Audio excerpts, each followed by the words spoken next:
गांव के हृदय में सुदामा अपनी विनम्र झोपड़ी के बाहर बैठे हैं। उनके होंठों पर एक शांत मुस्कान है। उनकी पत्नी पास ही खाना बना रही है।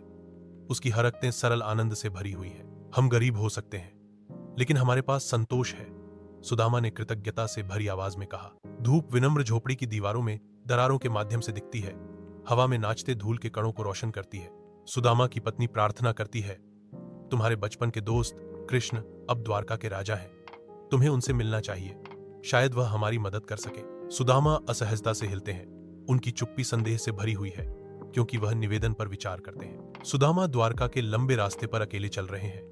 उनके हाथ में एक छोटा सा थैला है, जिसे कसकर पकड़ा हुआ है। वह चपटा चावल से भरा झोला पकड़े हुए है, जो उनकी पत्नी का एक उपहार है। मुझे आश्चर्य है कि क्या वह इतने सालों बाद मुझे याद भी रखेंगे। सुदामा द्वारका के भव्य महल में पहुंचते हैं। उसकी भव्यता और समृद्धि को देखकर उनकी आंखें विस्मयता से फैल जाती हैं। वह शाही महल की ओर बढ़ते हैं। उनका दिल ऐसी भव्यता के दृश्य से आश्चर्य से भर जाता है। कृष्ण नंगे पैर सुदामा से मिलने के लिए तेजी से बढ़ते हैं। कृष्ण ने सुदामा को कसकर गले लगाया।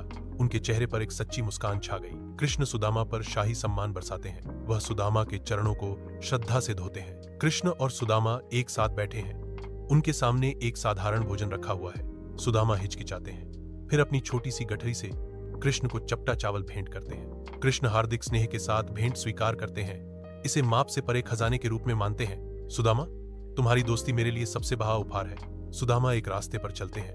अपने गांव लौटते हुए उनके चारों ओर शांत चिंतन का भाव है। सुदामा अपने आप से बड़बड़ाता है, मुझे लगता है कि मुझे कृष्ण से कुछ मांगना चाहिए था, लेकिन मेरा मानना है कि कृष्ण सब कुछ जानते हैं। सुदामा अपने गांव पहुंचता है और रुक जाता है।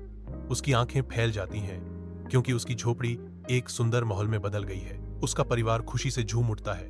उनके चेहरे मुस्कुराहट और खुशी के आंसुओं से चमक रहे हैं। सुदामा बोलते हैं, उनका स्वर भावनाओं से भरा हुआ है। सच्ची मित्रता में कुछ भी मांगने की आवश्यकता नहीं होती, यह बिना कहे ही सब कुछ दे देती है। सूर्य की गर्मी में नहाया हुआ महल श्री कृष्ण की असीम कृपा के प्रमाण के रूप में चमकता है।